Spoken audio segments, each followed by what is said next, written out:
आप एक ऐसी जगह रहते हो जिसकी देखभाल आपके परिवार ने सदियों से की है। वो सिर्फ जमीन नहीं है, वो आपकी आइडेंटिटी है, आपका किचन है, आपका मंदिर है, सब कुछ। हम्म। फिर एक दिन कोई एक कागज लेकर आता है और कहता है कि आप अपने ही घर में एक ट्रेसपासर हैं। अजीब है ना? पर ये फिक्शन नहीं है। हाँ। ये इंडिया के लाखों ट्राइबल लोगों की असली कहानी है। आज हम इसी पूरे सफर को अनपैक करने वाले हैं। और हाँ, आगे बढ़ने से पहले अगर आपको सुनते सुनते स्मार्ट बनना पसंद है तो आपको पता है क्या करना है। सब्सक्राइब बटन दबा दो, नोटिफिकेशंस ऑन कर लो और नीचे कमेंट में बताओ कि प्रोग्रेस का असली मतलब क्या होना चाहिए। मुझे खुशी है कि तुमने इसे इस तरह से फ्रेम किया है क्योंकि एक बहुत बड़ा टॉपिक है। तो आज के लिए हमारा लर्निंग मैप ये है। हम 8 की क्वेश्चंस को टैकल करेंगे एक एक करके। हम कॉलोनियल फॉरेस्ट पॉलिसी से शुरू करेंगे, फिर बड़े डेवलपमेंट प्रोजेक्ट्स के ह्यूमन कॉस्ट, खासकर विमेन पर, उसमें डीप डाइव करेंगे। हम अर्बनाइजेशन को टच करेंगे और फिर काफ़ी टाइम स्पेंड करेंगे game changing forest rights act of 2006 पर, उसके प्रोमिसेस और उसके प्रॉब्लम्स। सफ़र लंबा है लेकिन ट्रस्ट मी बहुत इंपॉर्टेंट है। चलो शुरू करते हैं। ठीक है, चलो सीधे अपने पहले सवाल पर आते हैं। From the year 2004। Examine the impact of forest policies from 1878 to 2006 on land alienation and deprivation of rights of tribal communities in India.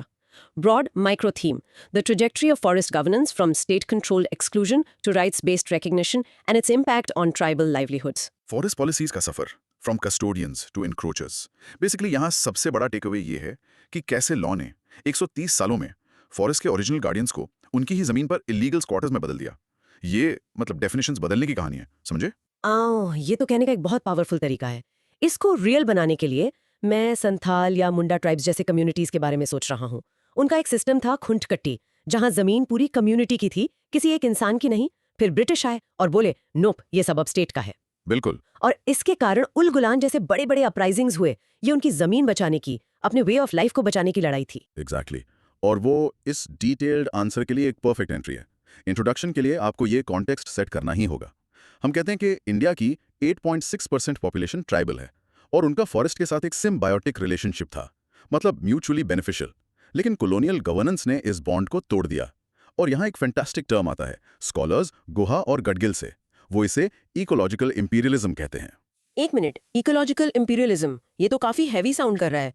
इसको सिंपल टर्म्स में तोड़ सकती हो? इसका मतलब क्या है? इसका मतलब है कि कॉलोनियल पावर ने सिर्फ लोगों को कंट्रोल नहीं किया, उन्होंने नेचर को ही कंट्रोल कर लिया।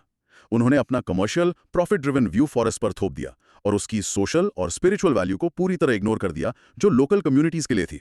अच्छा, फॉरेस्ट एक घर नहीं, टिम्बर के लिए एक फैक्ट्री बन गया। समझ गया। तो ये बिग पिक्चर है। अब आंसर के बॉडी में ये इंपीरियलिज्म आखिर आगे कैसे बढ़ा? चलो स्पेसिफिक लॉज की बात करते हैं। हम बॉडी को 3 फेजेस में तोड़ सकते हैं।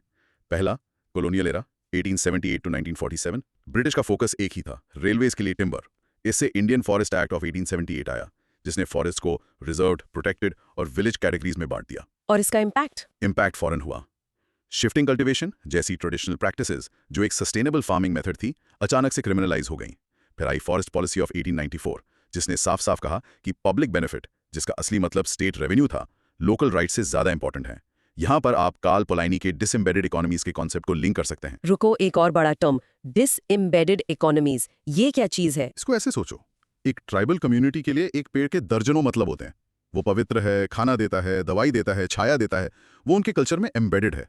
एक डिसएम्बेडेड इकोनॉमी उसको इस सबसे डिसएम्बेड कर देती है।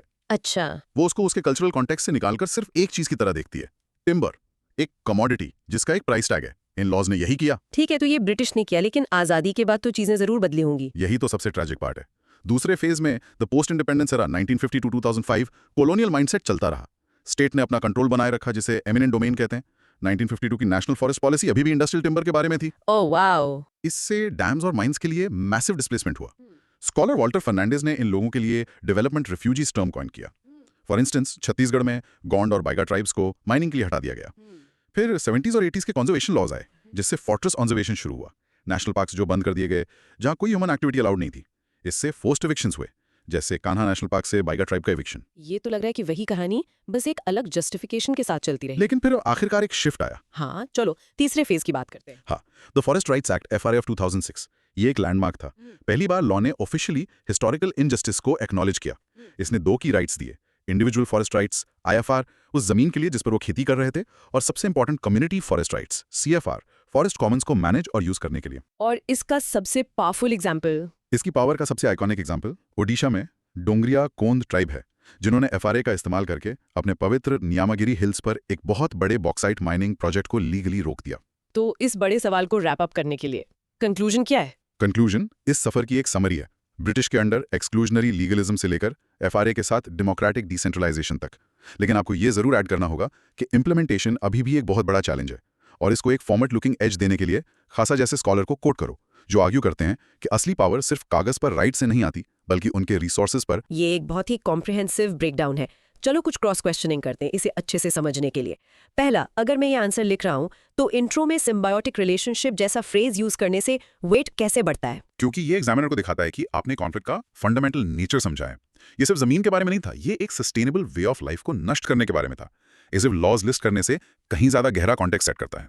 दूसरा सवाल, कॉलोनियल और पोस्ट इंडिपेंडेंस फॉरेस्ट पॉलिसीज में एफआरए से पहले एक कोर सिमिलैरिटी क्या थी? State control.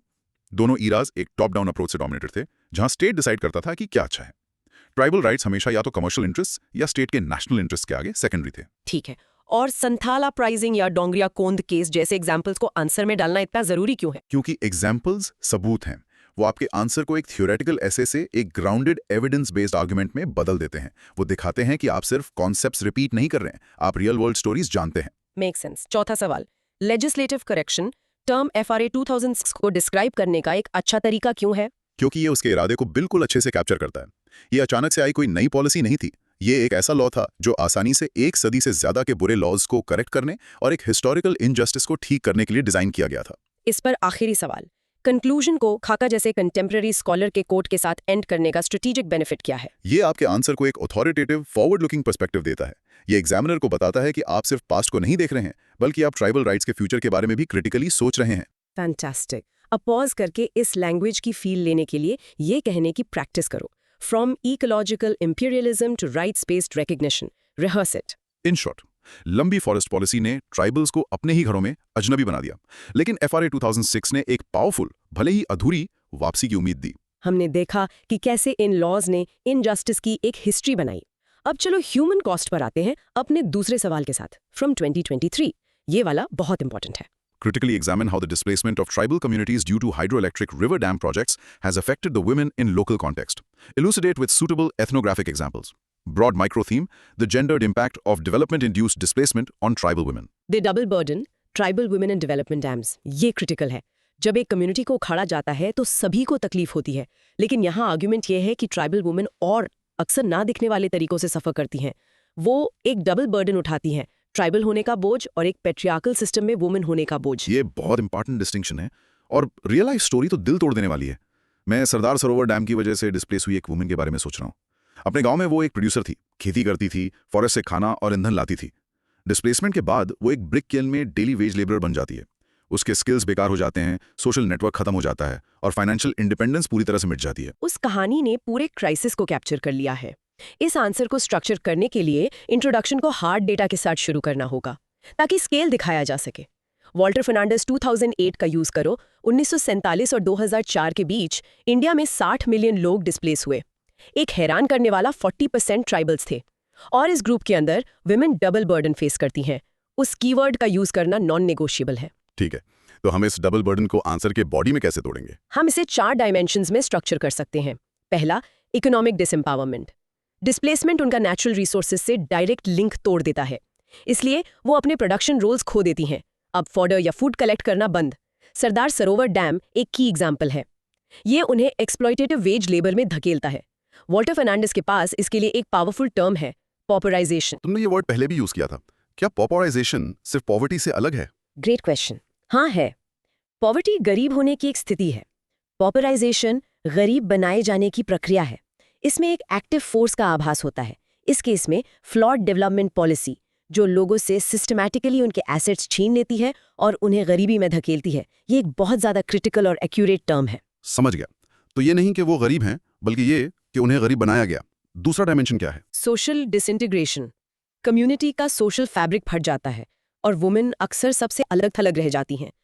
इससे किनशिप नेटवर्क्स का इरोजन होता है, जो उनका प्राइमरी सपोर्ट सिस्टम होता है। ओडिशा का हीराकुड डैम एक ट्रैजिक एग्जाम्पल है। एक एंथ्रोपोलॉजिस्ट क्रिस्टोफ फॉन फ्यूरर हेमंडॉफ ने डॉक्यूमेंट किया कि कैसे इस कलेक्टिव के टूटने से विमेन बहुत ज्यादा वल्नरेबल हो गईं। वो अपनी डिसीजन मेकिंग पावर भी खो देती हैं क्योंकि रीसेटलमेंट प्लान्स लगभग हमेशा male dominated government bodies handle करती हैं। तो उनकी इकोनॉमिक और सोशल दुनिया कोलैप्स हो जाती है। कल्चरल और साइकोलॉजिकल इम्पैक्ट का क्या? वो तीसरा डायमेंशन है, cultural loss and psychological trauma.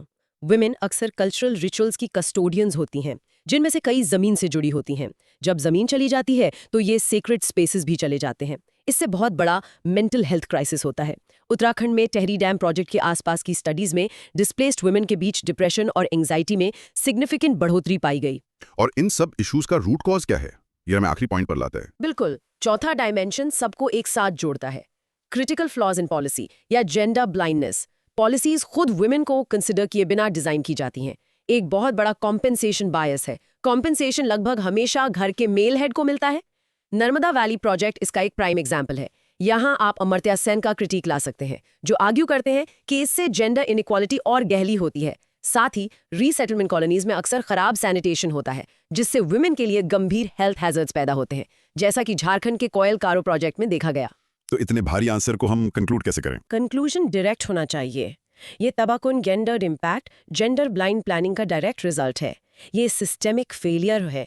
आगे का रास्ता, जैसा कि फर्नांडिस जैसे स्कॉलर्स आर्ग्यू करते हैं, विमेन के लैंड राइट्स को लीगली रिकॉग्नाइज करना है, प्लानिंग के सभी स्टेजेस में उनका पार्टिसिपेशन इंश्योर करना है और कल्चरली सेंसिटिव रिहैबिलिटेशन डिजाइन करना है। ठीक है, इसे क्रॉस क्वेश्चन से लॉक करते हैं। पहला, वॉल्टर फर्नांडिस के डेटा से आंसर शुरू करना क्यों इफेक्टिव है? ये तुरंत क्रेडिबिलिटी एस्टैब्लिश करता है। आप एग्जामिनर को दिखा रहे हैं कि आपका आर्ग्यूमेंट सिर्फ इमोशनल या एनेक्डोटल नहीं है, ये सीरियस एकेडमिक रिसर्च और लार्ज स्केल डेटा पर ग्राउंडेड है। दूसरा, डबल बर्डन, ये कीवर्ड इस आंसर में इतना पावरफुल क्यों है? क्योंकि ये एक एनालिटिकल टूल है। ये सिर्फ डिस्क्रिप्टिव नहीं है। ये एग्जामिनर को बताता है कि आप प्रॉब्लम के इंटरसेक्शनल नेचर को समझते हैं। ये सिर्फ ट्राइबल होने के बारे में नहीं है, ये एक ट्राइबल वुमन होने के बारे में है। ये क्लियर और प्रभावशाली है। तीसरा, हमने बॉडी को इकोनॉमिक, सोशल और कल्चरल इंपैक्ट्स में स्ट्रक्चर किया। वो स्ट्रक्चर सिर्फ पॉइंट्स लिस्ट करने से बेहतर क्यों है? ये एक सिस्टमैटिक और होलिस्टिक एनालिसिस दिखाता है। ये साबित करता है कि आप समझते हैं कि डिस्प्लेसमेंट एक सिंगल इवेंट नहीं है, बल्कि एक मल्टी डायमेंशनल क्राइसिस है जो एक इंसान की जिंदगी के हर पहलू को उजाड़ देता है। ये क्लियर, लॉजिकल और फॉलो करने में आसान है। ये अगला वाला मुझे पसंद आया। पॉलिसी में जेंडर ब्लाइंडनेस पर एक अलग सेक्शन होना क्यों जरूरी है? क्योंकि ये दिखाता है कि आप सिर्फ सिम्टम्स को डिस्क्राइब नहीं कर रहे, आप रूट कॉज को डायग्नोज कर रहे हैं। एक बेहतरीन आंसर सिर्फ ये नहीं कहता विमेन सफर करती हैं, ये एक्सप्लेन करता है कि सिस्टम क्यों उन्हें सफर कराता है। ये गहरी क्रिटिकल थिंकिंग की निशानी है। और आखिर में हर पॉइंट को सरदार सरोवर या हिराकुड जैसे इथनोग्राफिक एग्जाम्पल से जोड़ना कितना जरूरी है? ये बिल्कुल जरूरी है। बिना एग्जाम्पल्स के आपके पॉइंट सिर्फ एब्स्ट्रैक्ट क्लेम्स है। एग्जाम्पल्स वो सबूत हैं जो आपके आर्ग्यूमेंट को कॉन्क्रीट, विश्वसनीय और आखिर में हाई स्कोरिंग बनाते हैं। फैंटास्टिक। ठीक है सभी, एक पल के लिए रुक जाओ और इस कॉन्सेप्ट को अच्छे से समझने दो। इसे कहने की प्रैक्टिस करो। Gender blind planning leads to the popularization of tribal women. और mini recap, in short, development induced displacement सबसे ज्यादा बोझ ट्राइबल वुमेन पर डालता है, क्योंकि उनकी इकोनॉमिक, सोशल और कल्चरल दुनिया को एक साथ तोड़कर। ठीक है, डिस्प्लेसमेंट हमेशा एकदम जैसा ड्रामेटिक इवेंट नहीं होता। कभी कभी ये एक धीमा माइग्रेशन होता है, शहर का खिंचाव। चलो एक छोटे लेकिन उतने ही इंपॉर्टेंट सवाल को देखते हैं 2021 से। अर्बनाइजेशन एंड ट्राइबल इंस्टीट्यूशंस, ये एक 10 मार्कर है, broad micro theme. The transformation and erosion of traditional tribal institutions due to urban migration. City lights, fading traditions, urbanisation toll on tribes. इस तरह के शॉर्ट नोट के लिए हमें लेजर फोकस्ड रहना होगा। कोर आइडिया सिंपल है। पुराने tribal institutions, family, councils, culture का क्या होता है जब लोग एक मॉडर्न इंडिविजुअलिस्टिक शहर के माहौल में जाते हैं। यहाँ इमेजिन करने वाली स्टोरी काफी सीधी है। सेंट्रल इंडिया के एक गॉन्ड यूथ के बारे में सोचो। वो जॉब के लिए शहर जाता है, वहाँ वो एक न्यूक्लियर फैमिली बनाता है, एक इंडिविजुअलिस्टिक लाइफस्टाइल अपनाता है। गांव में जो गहरी क्लैन ऑब्लिगेशंस और कम्युनिटी रिस्पॉन्सिबिलिटीज थीं, वो दूर लगने लगती हैं। धीरे धीरे वो कलेक्टिव आइडेंटिटी से कनेक्शन कमजोर हो जाता है। Perfect example. आंसर को स्ट्रक्चर करने के लिए इंट्रो सिर्फ 2 लाइन का होना चाहिए। किंग्सले डेविस की ऑर्गेनाइजेशन की डेफिनेशन से शुरू करो और फिर कहो कि ट्राइबल कम्युनिटीज के लिए ये प्रोसेस डेवलपमेंट से ज्यादा उनकी कलेक्टिव कम्युनिटी लाइफ के डिस्ट्रप्शन के बारे में है, बस। और बॉडी के लिए हम इंस्टीट्यूशंस को जल्दी लेकिन इफेक्टिवली कैसे कवर करें? हम इसे 3 क्विक पॉइंट्स में तोड़ेंगे। पहला, impact on social and kinship institutions की शिफ्ट है बड़े एक्सटेंडेड फैमिली से छोटी न्यूक्लियर फैमिलीज की तरफ। इससे क्लैन सिस्टम कमजोर होता है। यहाँ जिस स्कॉलर का नाम लेना है वो है वरियर एल्विन, जिन्होंने गोन्स के बीच ये ऑब्जर्व किया। दूसरा point, political and legal erosion. शहर में ट्रेडिशनल चीफ्स या विलेज काउंसिल्स की authority state machinery, municipal corporations, police, courts ले लेती हैं। बीके रॉय बर्मन ने छोटा नागपुर रीजन में ये नोट किया। उनके कस्टमरी लॉज पर भी असर पड़ता है। फॉर एग्जाम्पल, एलएस गसाहा ने पाया कि अर्बन खासीज जो मैट्रिलिनियल हैं, उनके ट्रेडिशनल इनहेरिटेंस सिस्टम्स को स्टेट लॉज अक्सर ओवरराइड कर देते हैं। और तीसरा और आखिरी aspect, economic and cultural transformation. एक शिफ्ट होता है सब्सिस्टेंस इकोनॉमी से, जहां आप वही उगाते हैं जो आप खाते हैं, एक मार्केट बेस्ड वेज इकोनॉमी की तरफ। इससे अन सोसाइटीज में इकोनॉमिक इनइक्वालिटी आती है जो अक्सर ज्यादा एगैलिटेरियन थी। एम.एन. श्रीनिवास ने कूर्ग्स के बीच ये ऑब्जर्व किया। कल्चरली अर्बन लाइफ अक्सर ट्रेडिशनल रिचुअल्स को छोड़ने की तरफ ले जाती है। सी वॉन फ्यूररहाइमडॉर्फ ने नागास के बीच इसे डॉक्यूमेंट किया। 8-10 मार्कों के लिए कंक्लूजन पंची होना चाहिए। इसे एंड करने का सबसे अच्छा तरीका क्या है? शार्प रखो। कहो कि अर्बनाइजेशन एक पैराडॉक्स प्रेजेंट करता है। ये इकोनॉमिक इंटीग्रेशन ऑफर करता है, लेकिन कल्चरल डिसइंटीग्रेशन की कीमत पर। वेरियर एल्विन जैसे स्कॉलर की एक पॉइंट वार्निंग के साथ एंड करो, जिन्होंने चेतावनी दी थी कि ये ट्रांजिशन अक्सर लॉस ऑफ नर्व की तरफ ले जाता है, जहां एक कम्युनिटी अपनी यूनिक ट्रेडिशंस और आइडेंटिटी खो देती है। चलो कुछ रैपिड फायर क्रॉस क्वेश्चंस करते हैं। एक शॉर्ट नोट में इंट्रोडक्शन कितना लंबा होना चाहिए सच में? 2 से 3 लाइन मैक्सिमम। बस टॉपिक को डिफाइन करो और अपना कोर आर्गुमेंट बताओ। जल्दी से पॉइंट पर आओ। क्या 10 मार्कर में हर पॉइंट के लिए एक स्कॉलर का नाम मेंशन करना जरूरी है? थोड़ा ज्यादा लग रहा है। हाँ, बिल्कुल। हर पॉइंट के लिए एक नाम भी। एल्विन, बर्मन, श्रीनिवास बहुत क्रेडिबिलिटी ऐड करता है और दिखाता है कि आपका नॉलेज एस्टैब्लिश्ड एंथ्रोपोलॉजिकल रिसर्च पर बेस्ड है, ना कि सिर्फ जनरल ऑब्जर्वेशंस पर। सोशल, पॉलिटिकल, इकोनॉमिक स्ट्रक्चर, इसे टैकल करने का सबसे अच्छा तरीका क्यों है? क्योंकि सवाल इंस्टीट्यूशंस के बारे में पूछता है। ये स्ट्रक्चर एक क्लासिक कॉम्प्रिहेंसिव फ्रेमवर्क है जो इंश्योर करता है कि आप एक सोसाइटी में सभी की टाइप्स के इंस्टीट्यूशंस को कवर कर रहे हैं। ये लॉजिकल और एग्जामिनर के लिए फॉलो करने में आसान है। एक फिजिकल एग्जाम में यहाँ एक फ्लो चार्ट जैसी चीज का क्या रोल हो सकता है? एक सिंपल फ्लो चार्ट ब्रिलियंट हो सकता है। आप दिखा सकते हो tribal youth, migrations to city, leads to nuclear family, wage labour, weekend council. ये आपके पूरे आर्ग्यूमेंट को बहुत कम स्पेस में विजुअली समराइज कर देता है। टाइम और वर्ड्स बचाने के लिए एक ग्रेट टूल। और आखिर में वेरियर एल्विन जैसे किसी की वार्निंग के साथ एंड करने का क्या इम्पैक्ट होता है? ये आपके आंसर को एक थॉटफुल और क्रिटिकल टोन देता है। ये दिखाता है कि आप सिर्फ फैक्ट्स लिस्ट नहीं कर रहे, आप इस सोशल चेंज के गहरे ह्यूमन इंप्लीकेशंस के बारे में सोच रहे हैं। ये एक लास्टिंग इंप्रेशन छोड़ता है। मुझे अच्छा लगा। ठीक है, प्रैक्टिस का टाइम। चलो इस लाइन को रिहर्स करते हैं। Urbanisation presents a paradox of economic integration versus cultural loss. आपका मिनी रिकैप।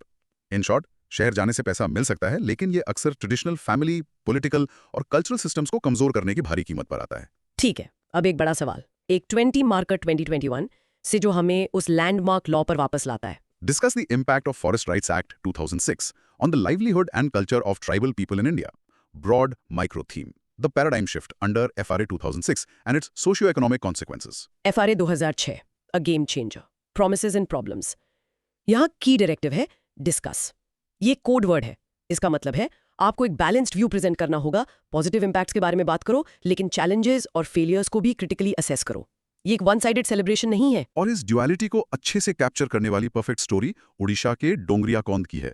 हमने उनका जिक्र पहले भी किया है, लेकिन वो क्विंटेसेंशियल एग्जाम्पल हैं। उनके लिए न्यामगिरी हिल्स उनके जीते जागते भगवान हैं। जब एक माइनिंग कंपनी आई तो एफआरए ने उनकी ग्राम सभा, विलेज काउंसिल को नहीं कहने की लीगल पावर दी। हाँ, ये उनकी कल्चर और लाइवलीहुड बचाने का एक हथियार बना। ये एक्ट का इनक्रेडिबल प्रॉमिस दिखाता है। यही इसका हार्ट है। इंट्रोडक्शन को FRA 2006 को हिस्टोरिकल इनजस्टिस को करेक्ट करने का एक रेवोल्यूशनरी अटेम्प्ट फ्रेम करना चाहिए। कोर आइडिया ये है कि इसने ट्राइबल्स का लीगल स्टेटस एनक्रोचर से वापस कस्टोडियंस में बदल दिया। आपको इसके 2 की राइट्स का जिक्र जरूर करना चाहिए, इंडिविजुअल फॉरेस्ट राइट्स IFR और कम्युनिटी फॉरेस्ट राइट्स CFR। ठीक है, बॉडी के लिए चलो इसे अच्छे से डिवाइड करते हैं जैसा सवाल मांग रहा है। पहले इम्पैक्ट ऑन लाइवलीहुड, इसमें उन्हें इकोनॉमिकली कैसे एम्पावर किया। राइट, यहाँ 3 की पॉइंट्स हैं। पहला, लैंड टेन्योर सिक्योरिटी। उन्हें उस जमीन पर लीगल टाइटल देकर जिस पर वो पीढ़ियों से खेती कर रहे हैं, इसने इविक्शन का कांस्टेंट डर हटा दिया। आप यहाँ डेटा यूज कर सकते हैं। अकेले ओडिशा में 4 लाख हेक्टेयर से ज्यादा जमीन रिकॉग्नाइज की गई, जिससे एग्रीकल्चरल स्टेबिलिटी बढ़ी। दूसरा, access to minor forest produce MFP, तेंदुपत्ते, बांस और महुआ फूल जैसी चीजों पर कंट्रोल पावरफुल फॉरेस्ट डिपार्टमेंट से लोकल ग्राम सभा को शिफ्ट हो गया। छत्तीसगढ़ में तेंदुपत्ते का ट्रेड एक क्लासिक केस स्टडी है, जहां कम्युनिटीज ने सिग्निफिकेंट ज्यादा कमाना शुरू कर दिया। तीसरा, लाइवलीहुड डाइवर्सिफिकेशन। सिक्योर राइट्स ने कम्युनिटीज को इको टूरिज्म या सेल्फ हेल्प ग्रुप्स, खासकर विमेन के लिए, जैसे नए वेंचर्स शुरू करने में एनेबल किया है, जैसा कि महाराष्ट्र के कुछ हिस्सों में देखा गया है। ये लाइवलीहुड वाला पार्ट कवर हो गया। अब कल्चर वाले पार्ट का क्या? इसने उनकी आइडेंटिटी को कैसे रिवाइटलाइज किया? यहाँ हम गहरा नॉलेज दिखाने के लिए एक एंथ्रोपोलॉजिकल कॉन्सेप्ट ला सकते हैं। ये एक्ट LP विद्यार्थी के नेचर मैन स्पिरिट कॉम्प्लेक्स को प्रोटेक्ट करने में मदद करता है। रुपये से डिकोड करते हैं। ये नेचर मैन स्पिरिट कॉम्प्लेक्स आखिर है क्या? ये कॉन्सेप्ट है जो कहता है कि कई ट्राइबल कल्चर्स में nature, forests, mountains, man, community और स्पिरिट वर्ल्ड उनके देवी देवता पूर्वज अलग अलग चीजें नहीं हैं, वो एक सिंगल होल में गहराई से जुड़े हुए हैं। डोंगरिया कोंद के लिए नियामगिरी हिल्स सिर्फ पत्थर नहीं है, वो उनके भगवान हैं। FRA इस कॉम्प्लेक्स को 3 तरीकों से प्रोटेक्ट करता है। पहला, सेक्रेड ग्रोव्स सरना जैसे सेक्रेड स्पेसेस के रिवाइवल को अलाउ करके। दूसरा, ग्राम सभा के जरिए सेल्फ गवर्नेंस को प्रमोट करके, जो उनका अपना पॉलिटिकल इंस्टीट्यूशन है। नियामगिरी केस अल्टीमेट एग्जाम्पल है। और तीसरा, इंडिजिनस नॉलेज के प्रिजर्वेशन को इनकरेज करके, जैसे ट्रेडिशनल मेडिसिन, क्योंकि कम्युनिटी सिक्योर फील करती है। ये सब तो बहुत पॉजिटिव लग रहा है, लेकिन सवाल हमसे डिस्कस करने को कहता है, तो हमें कहानी का दूसरा साइड भी चाहिए। प्रॉब्लम्स क्या है? बिल्कुल, बॉडी का तीसरा part critical assessment of implementation challenges होना चाहिए। 2 बड़े रोड ब्लॉक्स हैं। पहला, ब्यूरोक्रेटिक रेजिस्टेंस। फॉरेस्ट डिपार्टमेंट, जिसके पास 1 सदी से ज्यादा तक एब्सोल्यूट पावर थी, वो अक्सर इसे छोड़ने को तैयार नहीं होता। इससे लैंड क्लेम्स का बहुत हाई रिजेक्शन रेट होता है। फॉर इंस्टेंस, मध्य प्रदेश का डेटा दिखाता है कि बहुत सारे क्लेम्स फ्लिम्जी ग्राउंड्स पर रिजेक्ट कर दिए जाते हैं। दूसरा, एक constant conflict with development projects है। FRA के होते हुए भी ट्राइबल लैंड्स नए माइनिंग या इंडस्ट्रियल प्रोजेक्ट से कॉन्स्टेंटली खतरे में हैं। नर्मदा वैली में चल रहे कॉन्फ्लिक्ट लॉ के वादे और जमीनी हकीकत के बीच इस गैप को दिखाते हैं। तो इन सबको एक साथ लाने के लिए फाइनल कंक्लूजन क्या है? कंक्लूजन को FRA को इंडियन एनवायरमेंटल और सोशल पॉलिसी में एक वाटरशेड मूवमेंट कहना चाहिए। आप डोंगरिया कोंद, तेंदू कलेक्टर्स जैसी क्लियर सक्सेस स्टोरीज को एक्नॉलेज करो, लेकिन इस बात पर जोर दो कि इसका फुल पोटेंशियल ब्यूरोक्रेटिक हर्डल्स के कारण अभी भी अनरियलाइज्ड है। आगे का रास्ता, ये सब ग्राम सभास को स्ट्रेंथन करने और उन्हें वो असली पावर देने के बारे में है जो एक्ट ने उनके लिए सोची थी। चलो इसे और कब पकड़ लेते हैं। क्रॉस क्वेश्चन 1, आंसर को इम्पैक्ट ऑन लाइवलीहुड और इम्पैक्ट ऑन कल्चर सेक्शंस में डिवाइड करना क्यों स्मार्ट है? क्योंकि ये एग्जामिनर को दिखाता है कि आपने सवाल को ध्यान से पढ़ा है और उसके दोनों आए कंपोनेंट्स को डायरेक्टली एड्रेस कर रहे हैं। ये इंश्योर करने का एक सिंपल लेकिन इफेक्टिव तरीका है कि आपका आंसर रेलेवेंट और वेल ऑर्गेनाइज्ड हो। और क्रिटिकल असेसमेंट के लिए एक अलग सेक्शन बनाना एक डिस्कस सवाल के लिए इतना जरूरी क्यों है? क्योंकि डिस्कस का मतलब है डिबेट। आपको दोनों साइड्स दिखाने होंगे। वो सेक्शन जरूरी बैलेंस लाता है। उसके बिना आपका आंसर सिर्फ एक वन साइडेड प्रमोशनल पीस है, एक क्रिटिकल एनालिसिस नहीं, और आप मार्क्स खो देंगे। तुमने डेटा का जिक्र किया, जैसे 4 लाख हेक्टेयर्स इन ओडिशा, या आगे डिटेल्स कितनी इंपॉर्टेंट है? ये बहुत इंपॉर्टेंट है। ये आपके पॉइंट्स को क्रेडिबल और कॉन्क्रीट बनाती हैं। कहना कि एक्ट ने जमीन दी जेनेरिक है। कहना कि ओडिशा में एक्ट के अंडर 4 लाख हेक्टेयर से ज्यादा जमीन रिकॉग्नाइज की गई एक अच्छा एविडेंस बैक्ड स्टेटमेंट है जो स्ट्रॉन्ग नॉलेज दिखाता है। मुझे LP विद्यार्थी से लिंक पसंद आया। उस तरह का एक थियोरेटिकल कॉन्सेप्ट ऐड करने से आंसर कैसे इंप्रूव होता है? ये आपके एनालिसिस को एक जर्नलिस्टिक लेवल से एक एकेडमिक लेवल तक उठा देता है। ये दिखाता है कि आप एक लेजिस्लेशन को कल्चर और सोसाइटी के बारे में कोर एंथ्रोपोलॉजिकल थ्योरी से कनेक्ट कर सकते हैं, जो सब्जेक्ट की बहुत गहरी समझ दिखाता है। आखिर में कंक्लूजन में वाटरशेड मूवमेंट जैसा स्ट्रॉन्ग फ्रेज यूज करना एक अच्छा आइडिया है। हाँ, ये एक्सीलेंट है। एक कंक्लूजन यादगार होना चाहिए। उस तरह का एक स्ट्रॉन्ग समरी फ्रेज एक्ट की हिस्टोरिकल इंपॉर्टेंस को इफेक्टिवली कैप्चर करता है और एग्जामिनर पर एक पावरफुल फाइनल इंप्रेशन छोड़ता है। परफेक्ट, ठीक है, चलो इसकी आइडिया की प्रैक्टिस करते हैं। पॉज करो और इसे जोर से बोलो। The FRA aims to change the status of tribals from encroachers to custodians. ये रहा mini recap. In short, FRA 2006 एक पावरफुल लॉ है जिसने ट्राइबल्स को उनकी जमीन और कल्चर पर क्रूशल राइट्स दिए हैं, लेकिन ब्यूरोक्रेटिक रेजिस्टेंस जमीन पर उसकी सफलता के रास्ते में एक बहुत बड़ा चैलेंज बना हुआ है। ओके, चलो 5वें सवाल पर चलते हैं। एक 15 मार्क का 2021 से। ये सवाल उस चीज पर फोकस करता है जो डिस्प्लेसमेंट के बाद होता है। Discuss the problems involved in rehabilitation and resettlement of tribals displaced due to development projects in India. Broad micro theme: the systemic failure of rehabilitation frameworks. Displaced and deceived: the reality of tribal rehabilitation. ये सवाल इसलिए इतना जरूरी है क्योंकि ये टूटे हुए वादों के बारे में है। कोर आइडिया ये है कि रिहैबिलिटेशन को अक्सर एक सिंपल लॉजिस्टिकल प्रॉब्लम की तरह ट्रीट किया जाता है, लोगों को पॉइंट ए से पॉइंट बी तक मूव करना, जबकि असल में ये पूरी जिंदगी, कल्चर और इकोनॉमी को रीबिल्ड करने के बारे में है, और वहीं पर सिस्टम आमतौर पर फेल हो जाता है। डिसीव्ड शब्द बहुत पावरफुल है। मैं छत्तीसगढ़ के अचानक मार टाइगर रिजर्व से निकाले गए बाइगा परिवारों के बारे में सोच रहा हूँ। कहानी है कि उन्हें रीसेटलमेंट कॉलोनीज में मूव किया गया और एक नई जिंदगी का वादा किया गया, लेकिन नई जमीन बंजर थी और उनके ट्रेडिशनल लाइवलीहुड स्किल्स जैसे साल के पत्ते इकट्ठा करना वहां बेकार थे। बिल्कुल। उन्हें कर्ज और यहाँ तक कि भुखमरी के साइकिल में ढकेल दिया गया। ऑफिशियल पॉलिसी पेपर्स के पीछे की ये ट्रेजेडी है। एकदम तोड़ देने वाला और परफेक्ट एग्जाम्पल।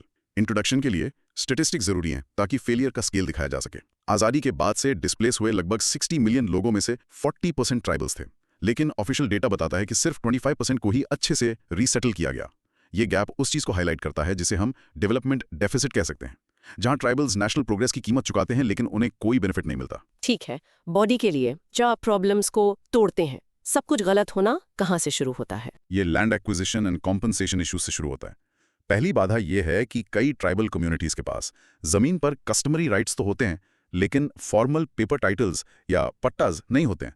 तो लार एक्ट 2013 जैसे लॉज के अंडर उन्हें अक्सर लैंड फॉर लैंड कॉम्पनसेशन के लिए अनुपयुक्त माना जाता है। जब उन्हें कैश मिलता भी है तो वो अक्सर अपर्याप्त होता है और जल्दी खर्च हो जाता है क्योंकि उसमें कॉमन रिसोर्सेज जैसे फॉरेस्ट्स और रिवर्स का लॉस अकाउंट नहीं किया जाता जो उनकी असली संपत्ति थी।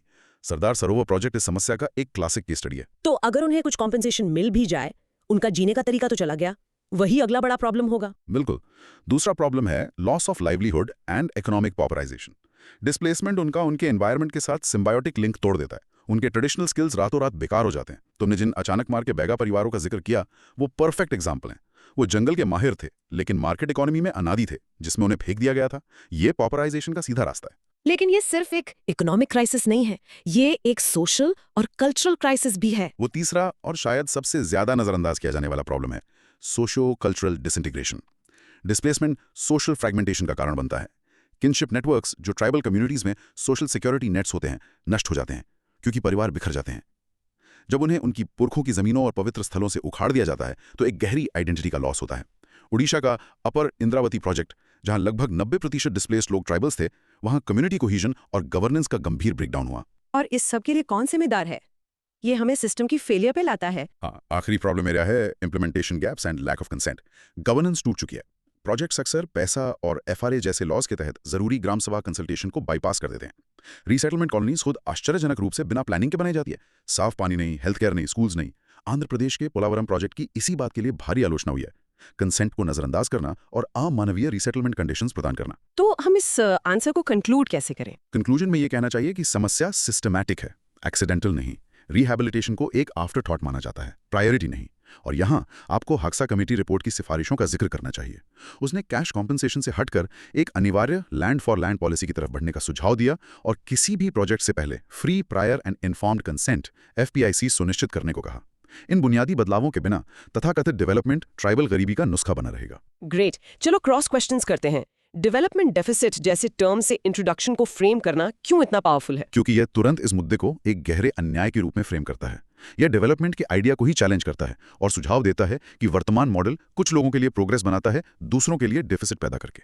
ये एक बहुत क्रिटिकल और एनालिटिकल स्टार्टिंग पॉइंट है। बॉडी में प्रॉब्लम्स को कॉम्पेंसेशन, लाइवलीहुड और सोशियो कल्चरल जैसी कैटेगरीज में तोड़ने से आंसर कैसे इंप्रूव होता है?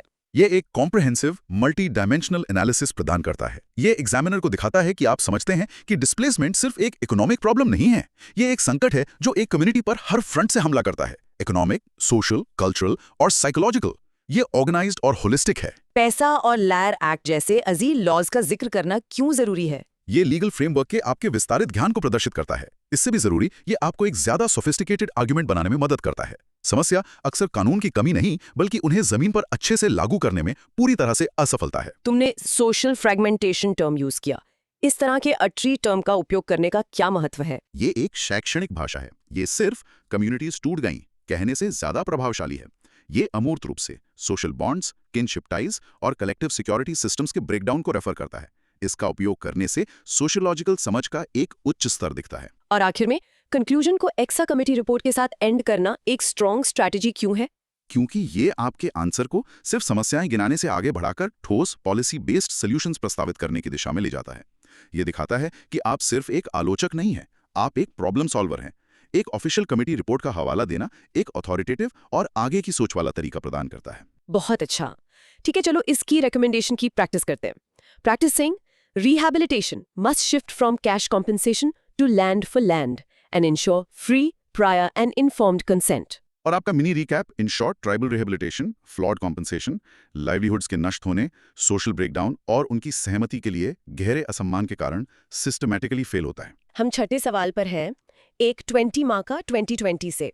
ये एक ब्रॉड सवाल है तो हमें सभी बेसिस कवर करने होंगे। Explain the impact of development-induced displacement among tribal people in India with examples, broad micro-theme, the socio-economic and cultural fallout of large-scale projects. The price of progress, how development displaces tribal life.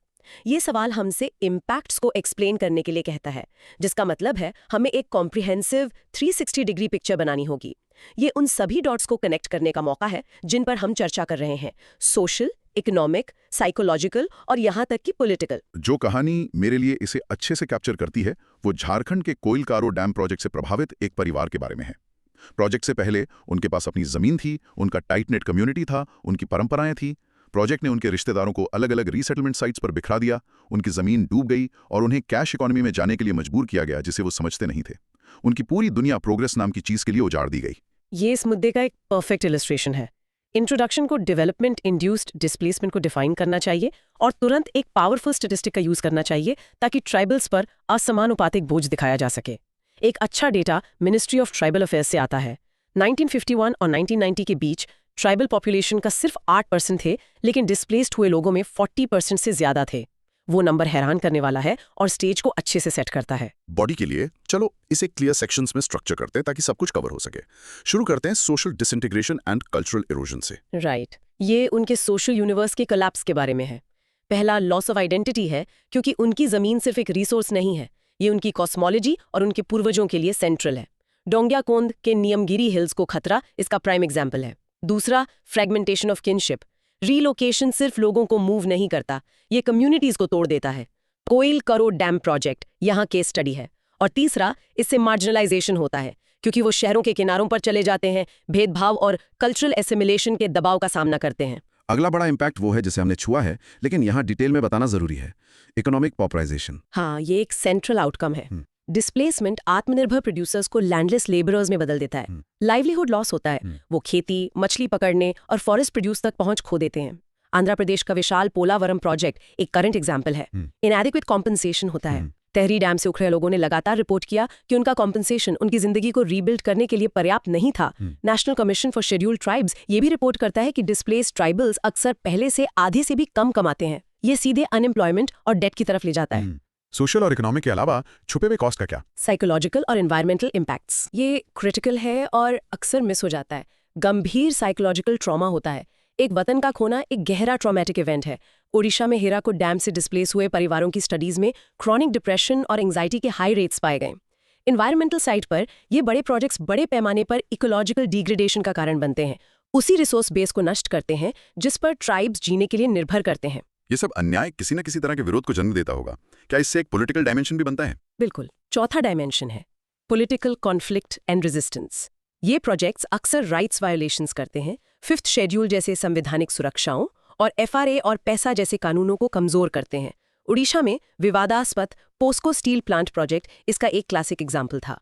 ये अन्याय बदले में resistance movements को बढ़ावा देता है। मेधा पाटकर के नेतृत्व में नर्मदा बचाओ आंदोलन अन्यायपूर्ण डिस्प्लेसमेंट के खिलाफ एक शक्तिशाली निरंतर आंदोलन का सबसे प्रसिद्ध उदाहरण है। इतने व्यापक आंसर के साथ आप इसे कंक्लूजन में कैसे बांधते हैं? कंक्लूजन में ये कहना चाहिए कि development induced displacement national economic growth के लक्ष्यों और सोशल जस्टिस के सिद्धांतों के बीच एक गहरे संघर्ष को उजागर करता है। और एक बहुत ही तेज क्रिटिकल एज के लिए आप सिक्योरिटी एनालिस्ट द्वारा देखे गए लिंक का जिक्र कर सकते हैं। नक्सलाइट संघर्ष से प्रभावित कई जिले वो भी हैं जहां ट्राइबल लैंड एलियनेशन का लेवल हाई है। ये सुझाव देता है कि अनसुलझे डिस्प्लेसमेंट के मुद्दे सिर्फ गरीबी नहीं पैदा करते, वो नेशनल सिक्योरिटी थ्रेट्स बन सकते हैं। चलो क्रॉस क्वेश्चंस करते हैं। ये सवाल दूसरों से थोड़ा मिलता जुलता लगता है। इसके आंसर को यूनिक और नॉन रिपीटेटिव कैसे बनाया जा सकता है? यह स्ट्रक्चर और ब्रेथ। जबकि दूसरे सवाल समस्या के एक हिस्से पर फोकस करते हैं, वुमेन, रिहैब, ये वाला पूरा पाई मांगता है। तो एक 4 भाग वाला structure social, economic, psychological, political use करना एक कॉम्प्रिहेंसिव मल्टीफैसेटेड समझ दिखाने के लिए जरूरी है। कंक्लूजन में डिस्प्लेसमेंट को पॉलिटिकल कॉन्फ्लिक्ट और नक्सलिज्म से जोड़ना क्यों इतना प्रभावशाली है? ये आपके आंसर को ऊपर उठाता है। ये एक सोशो इकोनॉमिक मुद्दे को व्यापक नेशनल सिक्योरिटी चिंताओं से जोड़ता है। ये दिखाता है कि आप दूसरे और तीसरे क्रम के परिणामों के बारे में सोच सकते हैं, जो एक बहुत ही गहरी एनालिसिस की पहचान है। ये तो क्या वाला सवाल का जवाब बहुत ही शक्तिशाली तरीके से देता है। पॉपुलराइजेशन शब्द यूज करने हैं और सिर्फ पॉवर्टी कहने में असली फर्क क्या है? ये एक जरूरी अंतर है। पॉवर्टी एक स्थिति है, पॉपुलराइजेशन गरीब बनाए जाने की एक प्रक्रिया है। इसमें एक एक्टिव एजेंट का आभास होता है, इस मामले में फ्लॉड डेवलपमेंट पॉलिसीज। ये एक ज्यादा एनालिटिकल और क्रिटिकल टर्म है जो जिम्मेदारी तय करता है। नर्मदा बचाओ आंदोलन जैसा आंदोलन यहाँ एक अच्छे एग्जाम्पल कैसे है? ये संगठित विरोध का एक ठोस प्रसिद्ध उदाहरण प्रदान करता है। ये संघर्ष को एक मानवीय चेहरा देता है और प्रदर्शित करता है कि ये टॉप डाउन पॉलिसीज पैसिवली स्वीकार नहीं की जाती हैं। ये कहानी में एजेंसी और संघर्ष का एक जरूरी डायमेंशन जोड़ता है। इन सभी नेगेटिव इम्पैक्ट्स को दिखाने के साथ साथ डेवलपमेंट के खिलाफ पूरी तरह से वन साइडेड लगने से कैसे बचा जा सकता है? ये एक स्मार्ट सवाल है। आलोचना डेवलपमेंट के खिलाफ नहीं है, बल्कि एक अन्यायपूर्ण मॉडल ऑफ डेवलपमेंट के खिलाफ है। आप इसे इंट्रोडक्शन में ये कहकर फ्रेम कर सकते हैं कि आप असमानुपाती बोझ या प्रगति के छुपे हुए कॉस्ट की जांच कर रहे हैं। ये मानता है कि डेवलपमेंट के लक्ष्य हैं, लेकिन सवाल उठाता है कि कीमत कौन चुकाता है। समझ गया। ठीक है, चलो इस इंपॉर्टेंट लाइन की प्रैक्टिस करते हैं।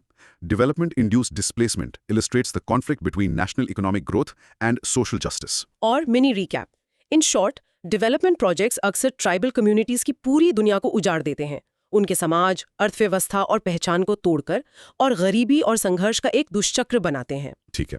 सवाल नंबर 7 2019 से ये डेवलपमेंट को सीधे एनवायरनमेंट और लाइवलीहुड से जोड़ता है। What has been the impact of development projects on the environment and livelihood of forest-dwelling tribes? Broad macro theme: the resource curse, ecological degradation, and pauperization. Broken symbiosis, developments impact on forests and tribes. Resource curse का theme इसे frame करने का एक fantastic तरीका है। ये वो त्रासिक विडंबना है कि ट्राइबल जमीनों पर मौजूद नेचुरल रिसोर्सेज, मिनरल्स, नदियां, जंगल जो डेवलपमेंट प्रोजेक्ट्स को आकर्षित करते हैं, वहां रहने वाले लोगों के लिए एक अभिशाप बन जाते हैं। ब्रोकन सिम्बायोसिस कितना अच्छा टाइटल है। ये एक तस्वीर बनाता है। एक कहानी जो मन में आती है वो नर्मदा डैम प्रोजेक्ट से डूबे जंगलों के पास रहने वाले एक गोंड परिवार की है। पीढ़ियों से वो जंगल उनका सुपरमार्केट, उनकी फार्मेसी, उनका चर्च था। डैम ने उस इकोसिस्टम को नष्ट कर दिया, और ऐसा करके उनके जीने के पूरे तरीके को नष्ट कर दिया। रिश्ता टूट गया हमेशा के लिए। यही बात है, ये एक टूटे हुए रिश्ते की कहानी है। इंट्रोडक्शन को ये डिफाइन करना चाहिए कि कैसे डैम्स और माइनिंग जैसे प्रोजेक्ट्स ट्राइब्स और फॉरेस्ट के बीच के सिम्बायोटिक लिंक को इनहेरेंटली डिस्ट्रक्टिव होते हैं। यहाँ आप शुरू में ही डेवलपमेंट इंड्यूस्ड डिस्प्लेसमेंट का की कॉन्सेप्ट लाते हैं। बॉडी के लिए हमें क्लियर सेक्शंस चाहिए। चलो पहले शिकार से शुरू करते हैं। Environmental impact. बिल्कुल। पहला सेक्शन है एनवायरमेंटल इम्पैक्ट और इकोलॉजिकल डिग्रेडेशन। 2 मुख्य पॉइंट्स। पहला, deforestation and habitat loss. Narmada dam project का बड़े हिस्से के जंगल को डुबा देना क्लासिक केस है। ये सीधे तौर पर भोजन, ईंधन और दवाई के स्रोतों को नष्ट करता है। दूसरा, pollution of Commons. Mining activities जैसे नियमगिरी हिल्स में प्रस्तावित बॉक्साइट माइनिंग पानी के स्रोतों और मिट्टी को प्रदूषित करती हैं, जिससे स्वास्थ्य और कृषि पर असर पड़ता है। इससे माइनर फॉरेस्ट प्रोड्यूस की उपलब्धता में कमी आती है, जो कई ट्राइब्स की आर्थिक रीढ़ है। तो एनवायरमेंटल डैमेज सिर्फ एक एब्स्ट्रैक्ट लॉस नहीं है, इसका उनके वॉलेट्स पर सीधा विनाशकारी प्रभाव पड़ता है। ये हमें दूसरे सेक्शन पर ले जाता है। लिंक सीधा और तुरंत है। दूसरा सेक्शन है इम्पैक्ट ऑन लाइवलीहुड और इकोनॉमिक डिसएम्पावरमेंट। पहला लाइवलीहुड डिस्ट्रप्शन है। शिकार करना, इकट्ठा करना या शिफ्टिंग कल्टीवेशन जैसी पारंपरिक प्रथाएं असंभव हो जाती हैं जब जंगल साफ कर दिए जाते हैं या पहुंच प्रतिबंधित कर दी जाती है। झारखंड में माइनिंग प्रोजेक्ट्स ने फॉर एग्जाम्पल संथाल और हो ट्राइब्स की कृषि आजीविकाओं को नष्ट कर दिया है। ये दूसरे पॉइंट की तरफ ले जाता है, forced veg labour. Modern economy के लिए स्किल्स की कमी के कारण उन्हें शोषणकारी अकुशल नौकरियों में धकेल दिया जाता है, जिसे एक्सपर्ट्स फुट लूज लेबर कहते हैं, जिनकी कोई सुरक्षा नहीं होती। और उसके परिणाम सोशल और कल्चरल हैं, जिन्हें हम तीसरे सेक्शन में कवर कर सकते हैं। Socio cultural impact.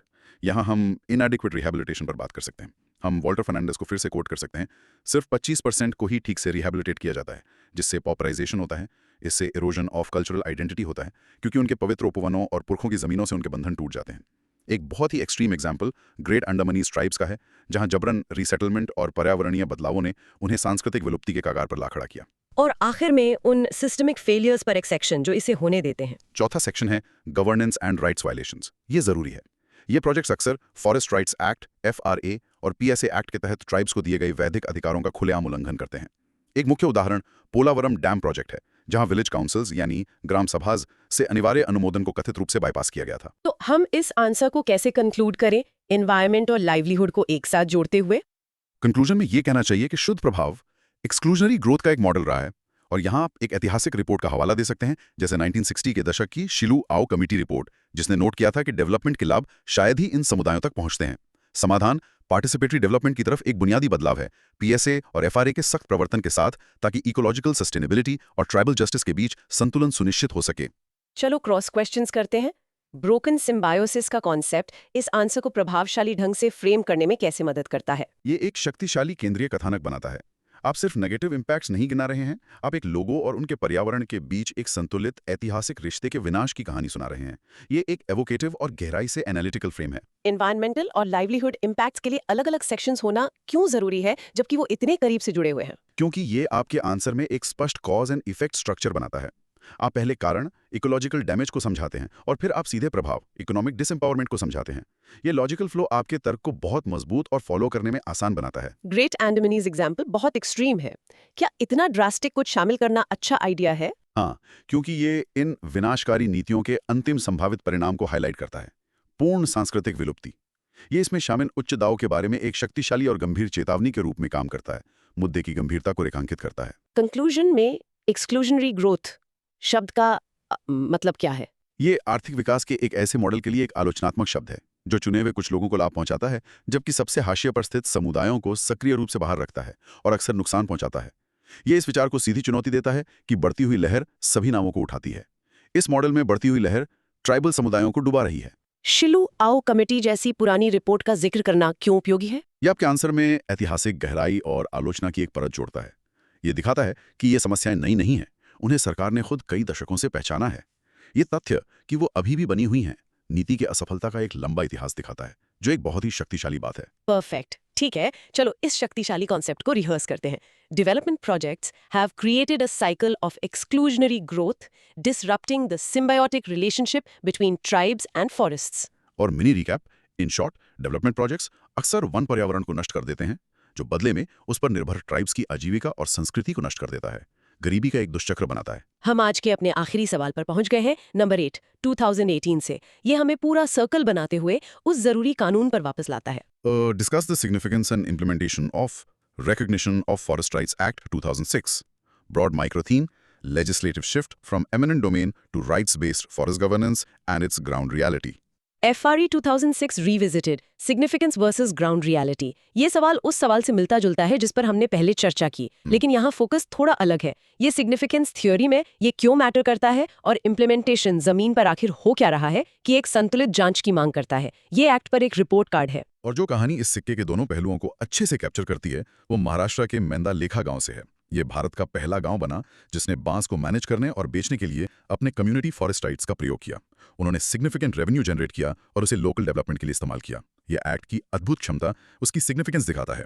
लेकिन ये तथ्य कि ये इतना सेलिब्रेटेड और रेयर एग्जाम्पल है, इसके इम्प्लीमेंटेशन में व्यापक चुनौतियों को भी हाईलाइट करता है। ये इसे फ्रेम करने का एक ब्रिलियंट तरीका है, शुरू से ही ड्युअलिटी को सेट करते हुए। इंट्रोडक्शन में ये कहना चाहिए कि FRA हिस्टोरिकल इनजस्टिस को अच्छी करने का एक रैडिकल प्रयास है, जैसा कि इतिहासकार रामाचंद्र गुहा कहते हैं। इसका मूल लक्ष्य ट्राइबल्स के स्टेटस को एनक्रोचर्स से वापस कस्टोडियंस में बदलना है। बॉडी को अच्छे से बांटना चाहिए। पहले चलो सिग्निफिकेंस की बात करते हैं। कागज पर यह एक्ट इतना जरूरी क्यों है? सिग्निफिकेंस मल्टीफोल्ड है। पहला, ये डेमोक्रेटाइजेस फॉरेस्ट गवर्नेंस, ग्राम सभा को सशक्त बनाकर फॉरेस्ट डिपार्टमेंट को नहीं, प्राथमिक प्राधिकरण बनाता है। दूसरा, ये टेन्योर, सिक्योरिटी एंड लाइवलीहुड प्रदान करता है, जमीन और माइनर फॉरेस्ट प्रोड्यूस पर अधिकारों को कानूनी रूप से मान्यता देकर। तीसरा, और ये एक बेहतरीन थियोरेटिकल लिंक है, इसकी फिलॉसफी नोबेल पुरस्कार विजेता एलेनोर ऑस्ट्रम के काम के साथ बिल्कुल आ बैठती है, जिन्होंने साबित किया कि स्थानीय समुदाय अक्सर साझा संसाधनों के सबसे अच्छे प्रबंधक होते हैं। और आखिर में ये कॉन्जर्वेशन एंड कल्चरल सर्वाइवल के लिए एक उपकरण है। डोंगरिया कॉन्ट का मामला एक समुदाय का एक पवित्र और पारिस्थितिक रूप से नाजुक आवास की रक्षा के लिए एक्ट का उपयोग करने का अंतिम उदाहरण है। तो ये थी थियरी। अब चलो उस उलझी हुई हकीकत पर आते हैं। बॉडी का दूसरा हिस्सा इम्प्लीमेंटेशन स्टेटस पर होना चाहिए। क्या ये काम कर रहा है? यहाँ हम मिश्रित तस्वीर प्रस्तुत करते हैं। हमें सक्सेस स्टोरीज को मान्यता देनी होगी। मेंधा लेखा आर्थिक स्वायत्ता का स्टार एग्जाम्पल है। आंकड़ों के अनुसार देश भर में लाखों जमीन के टाइटल बांटे गए हैं। ओडिशा और छत्तीसगढ़ जैसे राज्यों ने इंडिविजुअल फॉरेस्ट राइट्स को मान्यता देने में महत्वपूर्ण प्रगति दिखाई है। ये दिखाता है कि एक्ट एक मरा हुआ कानून नहीं है। लेकिन आता है बॉडी का तीसरा हिस्सा, चैलेंजेस के बारे में होना चाहिए। Implementation gaps. सबसे बड़ी बाधा ब्यूरोक्रेटिक रेजिस्टेंस बनी हुई है। फॉरेस्ट डिपार्टमेंट अक्सर बाधाएं पैदा करता है, जिससे क्लेम्स की उच्च अस्वीकृति दर होती है। एक दूसरी बड़ी समस्या डाइल्यूशन ऑफ कम्युनिटी राइट्स है। प्रशासन अक्सर व्यक्तिगत जमीन के टाइटल यानी IFR देने पर ध्यान केंद्रित करता है, क्योंकि वो आसान होते हैं, जबकि ज्यादा जटिल लेकिन कहीं ज्यादा सशक्त करने वाले कम्युनिटी फॉरेस्ट राइट CFR की उपेक्षा करता है, जो सामूहिक प्रबंधन को कमजोर करता है। और आखिर में चल रहा डेवलपमेंट कॉन्फ्लिक्ट है, जहां औद्योगिक परियोजनाएं ट्राइबल जमीनों को खतरे में डालना जारी रखती हैं, अक्सर एक्ट के सहमति तंत्र को बाईपास करके। और इस विषय पर अंतिम निष्कर्ष के लिए निष्कर्ष को ये दोहराना चाहिए कि FRA एक वाटरशेड मोमेंट है, जो सामाजिक न्याय को पारिस्थितिक संरक्षण के साथ एकीकृत करने का प्रयास करता है। मेंधा लेखा जैसी सफलताओं को मान्यता दें, लेकिन इस बात पर जोर दें कि इसकी क्रांतिकारी क्षमता नौकरशाही की उदासीनता और एमिनेंट डोमेन के भटकते भूत से दब जाती है। समाधान और आगे का रास्ता ग्राम सभा को क्षमतावान और मजबूत बनाने में निहित है। अंतिम set of cross questions. Significance section में गुहा जैसे इतिहासकार और ऑस्ट्रम जैसे अर्थशास्त्री दोनों को कोट करना तर्क को कैसे मजबूत बनाता है? ये एक शानदार इंटरडिसिप्लिनरी समझ दिखाता है। गुहा उस न्याय का ऐतिहासिक संदर्भ प्रदान करते हैं जिसने एक्ट को आवश्यक बनाया, जबकि ऑस्ट्रम आधुनिक आर्थिक सिद्धांत प्रदान करती हैं जो ये न्यायोचित ठहराती हैं कि एक्ट का दृष्टिकोण समुदाय प्रबंधन क्यों अच्छा है। ये आपके तर्क को अत्यंत मजबूत बनाता है। सवाल इम्प्लीमेंटेशन के बारे में है। सक्सेस स्टोरीज और चैलेंजेस दोनों के लिए अलग-अलग सेक्शंस होना क्यों जरूरी है? क्योंकि इम्प्लीमेंटेशन कभी भी एक सरल हाँ या ना नहीं होता। यह एक जटिल और उलझी हुई हकीकत है। दोनों सफलताओं और असफलताओं को दिखाना एक सूक्ष्म, संतुलित और यथार्थवादी समझ को प्रदर्शित करता है, जो एक उच्च स्तरीय डिस्कस सवाल की आवश्यकता है। मेंधालेखा जैसी सफल कहानी को झारखंड जैसे राज्य में समस्याओं के साथ तुलना करने का क्या रणनीतिक मूल्य है? यह एक तुलनात्मक दृष्टिकोण प्रदान करता है। यह आपको एक परिष्कृत बात कहने की अनुमति देता है कि एक्ट की सफलता एक समान नहीं है। यह राज्य स्तरीय राजनीतिक इच्छा शक्ति और प्रशासनिक ईमानदारी पर बहुत निर्भर करती है। यह एक बहुत ही तेज विश्लेषणात्मक बिंदु है। तुमने गोस्ट ऑफ एमिनेंट डोमेन का जिक्र किया। क्या आप जल्दी से समझा सकते हैं कि इसका क्या मतलब है और ये क्यों प्रासंगिक है? एमिनेंट डोमेन वो पुराना टॉप डाउन सिद्धांत है कि राज्य का सभी जमीन पर अंतिम अधिकार है और वो इसे जनहित के लिए ले सकता है। एफआरए क्रांतिकारी है क्योंकि ये इसे एक बॉटम अप अधिकार आधारक दृष्टिकोण से चुनौती देता है। गोस्ट ऑफ एमिनेंट डोमेन का जिक्र करना दिखाता है कि आप इस मूल कानूनी और दार्शनिक संघर्ष को समझते हैं जो अभी भी चल रहा है। आखिरी सवाल, स्ट्रेंथनिंग द ग्राम सभा सबसे तार्किक और शक्तिशाली निष्कर्ष क्यों विचार है? क्योंकि ग्राम सभा एफआरए का दिल और आत्मा है। ये वो संस्था है जिसे एक्ट निर्णय लेने के लिए सशक्त बनाता है। इसलिए इसकी मजबूती को बेहतर कार्यान्वयन की कुंजी के रूप में पहचानना आंसर में चर्चित सभी समस्याओं का सबसे सीधा, तार्किक और आगे की सोच वाला समाधान है। परफेक्ट। सबके लिए अंतिम प्रैक्टिस क्यू। चलो ये साथ में कहते हैं।